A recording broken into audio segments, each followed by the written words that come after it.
en la cena de despedida de mi papá por su jubilación. Levantó su copa y dijo, mis verdaderos hijos son los que me han hecho sentir orgulloso. Todos aplaudieron. Luego me miró y dijo, tú puedes irte. Me puse de pie, pero entonces mi esposo también se levantó, y lo que hizo después dejó a todos sin palabras. Hola Reddit, me llamo Amelia, tengo 34 años, y mi papá acaba de jubilarse después de casi 4 décadas trabajando como ejecutivo de alto nivel en una empresa. Para la mayoría, una cena de jubilación es una celebración, un momento de reflexión por toda una vida de esfuerzo y crecimiento. Para mí, se volvió algo muy distinto, un rechazo público final que abrió años de tensiones no dichas. Pero lo que pasó después, ni yo lo esperaba. Mi papá, Richard, siempre fue el tipo de hombre que dominaba cualquier lugar, alto, severo, impecable en su apariencia, y aterrador en sus expectativas. De niña, siempre intentaba cumplir sus estándares imposibles. Él quería perfección, calificaciones perfectas, una universidad prestigiosa, una carrera digna, y obediencia absoluta a su forma de ver el mundo. Cuando dije que me interesaba el arte y la escritura, lo desestimó como cosas sin importancia. Cuando le dije que no quería entrar en los negocios, actuó como si hubiera cometido traición. Mis 2 hermanos menores, Caleb y Evan, en cambio, encajaban perfectamente en su molde. Fueron a universidades a Ivy League, entraron a firmas financieras, se casaron con mujeres que mi papá aprobaba, e incluso nombraron a sus hijos con nombres de figuras históricas poderosas, algo que él veía como legado. Yo no hice nada de eso. Me casé con Ryan, mi amor de la secundaria, que trabaja en gestión de construcción. No nos interesaba escalar en el mundo corporativo ni asistir a galas de networking. Compramos una casa modesta, adoptamos 2 perros rescatados, y construimos una vida tranquila, pero llena de amor. Mi papá nunca lo aceptó. En las reuniones familiares hacía comentarios pasivo-agresivos sobre que Ryan era, de clase trabajadora. Usaba palabras como, conformados, y poco ambiciosos, para describir nuestra vida, siempre con una sonrisa falsa.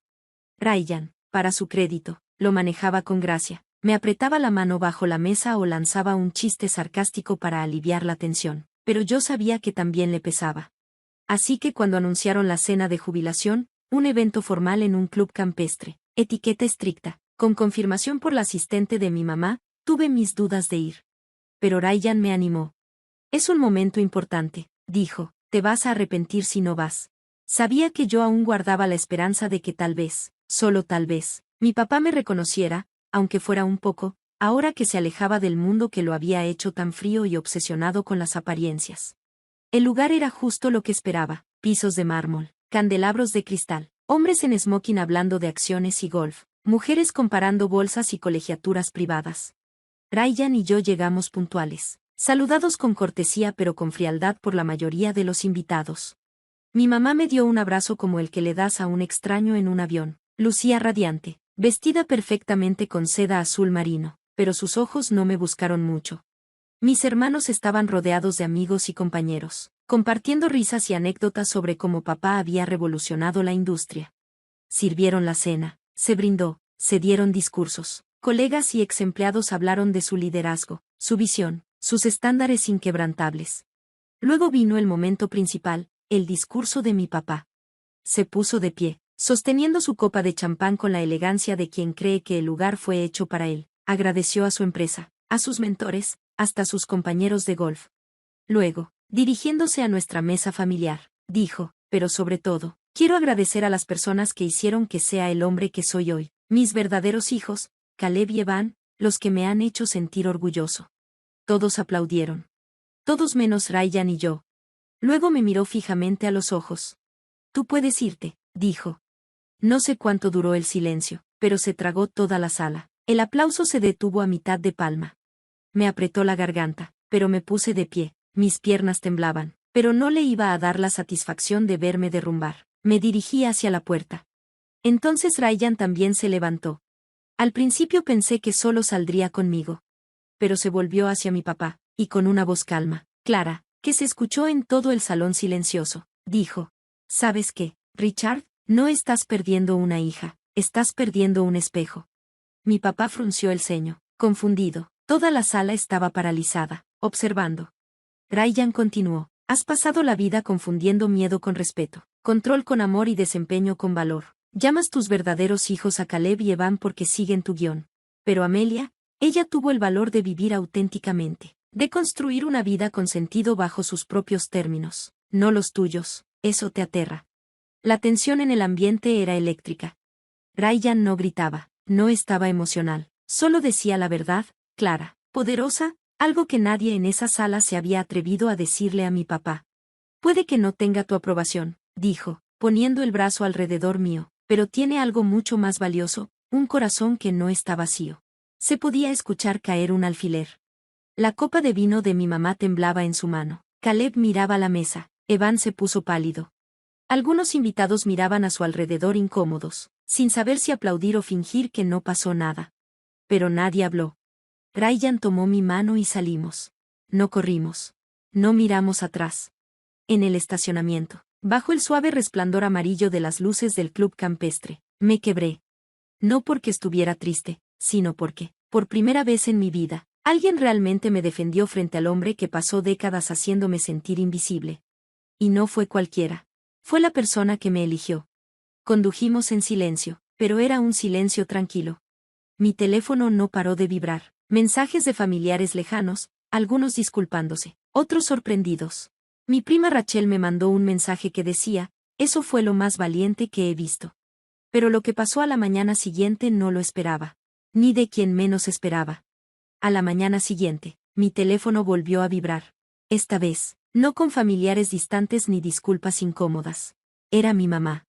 Miré la pantalla por un minuto antes de contestar. No habíamos hablado mucho en los últimos años. No en serio, no con honestidad. Ella siempre había sido el amortiguador, la diplomática elegante y de voz suave, parada en la sombra de mi papá, calmando sus arrebatos con sonrisas corteses y diciendo cosas como, así es él. Pero algo en su voz esta vez era diferente, estaba temblorosa. Amelia, dijo, ¿podemos hablar? Vacilé. ¿Por qué ahora? Porque anoche se abrió una puerta que debía haber atravesado hace mucho tiempo. Pidió venir a mi casa, y por primera vez en mucho tiempo, dije que sí. Cuando llegó, parecía que no había dormido, su apariencia perfecta seguía ahí, maquillaje, tacones que combinaban con el bolso, pero su rostro estaba demacrado y sus manos temblaban. Se sentó en mi sofá como si fuera la primera vez que se permitía relajarse. Quiero pedirte perdón, comenzó. Vi lo que pasó anoche y no hice nada. Otra vez, como lo he hecho casi toda tu vida. Me quedé callada, dejándola hablar. Tu papá no sabe amar a nadie que no sea su reflejo. Pensé que podía mantener la paz fingiendo, tratando de moldearte en algo que él aceptara. Me equivoqué, te fallé. Eso rompió algo en mí. Porque por más enojo que tuviera con mi papá, era el silencio de mi mamá lo que a menudo dolía más. La vez que me vio llorar en mi cuarto después de uno de sus comentarios hirientes. La vez que me dijo que lo dejara pasar, o que no me lo tomara personal. Siempre me pregunté si ella me veía como la decepción que él decía que era. Sabía que él fue cruel contigo, dijo, pero también sabía que si alguna vez lo desafiaba, él me cerraría la puerta a mí también, y no tuve el valor. Pero Ryan, anoche dijo todo lo que yo quise decir por años, y cuando te fuiste, me di cuenta, ya no le tenía miedo, me daba vergüenza de mí misma. Sacó un sobre de su bolso. No va a contarle esto a nadie, por ahora, pero yo sí. Está transfiriendo la mayoría de sus bienes a un fideicomiso familiar, y nombrando a Caleb y Evan como fideicomisarios principales. Se suponía que yo firmaría la versión final la próxima semana. Parpadeé. ¿Quieres decir la herencia? Asintió. Sí, la casa, las inversiones, incluso las propiedades de retiro en el extranjero, todo irá para ellos, no dividido equitativamente, no compartido. A ti te dejaron fuera a propósito. No me sorprendió. Solo tuve la confirmación final. Vine a decirte, dijo, que no voy a firmar. La miré, de verdad la miré, y por primera vez en mucho tiempo, vi más que a la esposa distante y silenciosa. Vi a alguien luchando por recuperar una parte de sí misma. Eso va a empezar una guerra, dije. Ella asintió. Lo sé, pero si voy a quemarme por algo, prefiero quemarme haciendo lo correcto. Pasaron unos días. La noticia se corrió rápido por la familia. No sobre los documentos, sino sobre lo que dijo Ryan, sobre lo que aguanté. Para nuestra sorpresa, empezaron a llamar, tíos y primos que habían estado callados mucho tiempo. Uno hasta admitió que nunca le gustó cómo me trataba mi papá, pero siempre guardó silencio porque, así eran las cosas. Luego vino la sorpresa. Caleb apareció.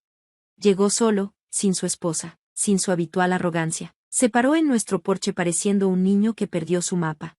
Te debo una disculpa, dijo. Crucé los brazos. ¿Por qué ahora? Porque vi cómo pasó todos estos años. Tú recibiste lo peor de él, y lo dejé pasar porque me beneficiaba. Pero nunca me sentí bien con eso. Me parecía más fácil ignorar. Lo dejaste que me llamara fracasada en mi cara, dije, y luego le serviste otra copa de vino. No se inmutó. Lo sé, y lo siento. Guardamos silencio un momento largo antes de que añadiera. Sabes que está furioso, ¿verdad, papá? Está furioso porque mamá te habló del fideicomiso. Cree que ella está loca. No lo está, dije, finalmente se está encontrando. Caleb asintió despacio. Está amenazando con cortarla por completo. Divorcio, abogados, todo. Sonreí amargamente. Pues que así sea. Pero lo que siguió fue el golpe final. Ryan y yo habíamos estado pensando desde hace tiempo en mudarnos, alejarnos de la opresiva cercanía de esa vieja red familiar. Ahora lo hicimos oficial. Pusimos nuestra casa a la venta y usamos nuestros ahorros para comprar una pequeña cabaña junto al lago en Vermont, tranquila, pacífica, a horas de distancia. Entonces, en medio de empacar, recibí una carta por correo. No un mensaje. No un email. Una carta física, escrita a mano por mi papá. Adentro había una sola frase. Has tomado tu decisión, no regreses. La coloqué suavemente en la mesa y me serví una taza de té. Esa noche, Ryan y yo nos sentamos en el porche trasero, viendo el cielo pasar del dorado al violeta profundo. Nunca pensé que terminaría así, dije en voz baja. Ryan me abrazó más fuerte. No terminó, apenas empieza, por fin, eres libre. Y tenía razón. No estaba rota, no me habían descartado. Había renacido. Que el pasado se aplauda solo con sus trajes oscuros y sus brindis vacíos. Yo tenía todo lo que necesitaba, a mi lado. Mientras las estrellas parpadeaban sobre los árboles silenciosos, entendí que algo que había perseguido toda mi vida finalmente perdió su poder sobre mí. No necesitaba la aprobación de mi papá, su nombre ni su herencia para definir mi valor. Tenía amor. Tenía paz. Y por primera vez, tuve la última palabra. No con un discurso, sino con una vida que habla por sí misma.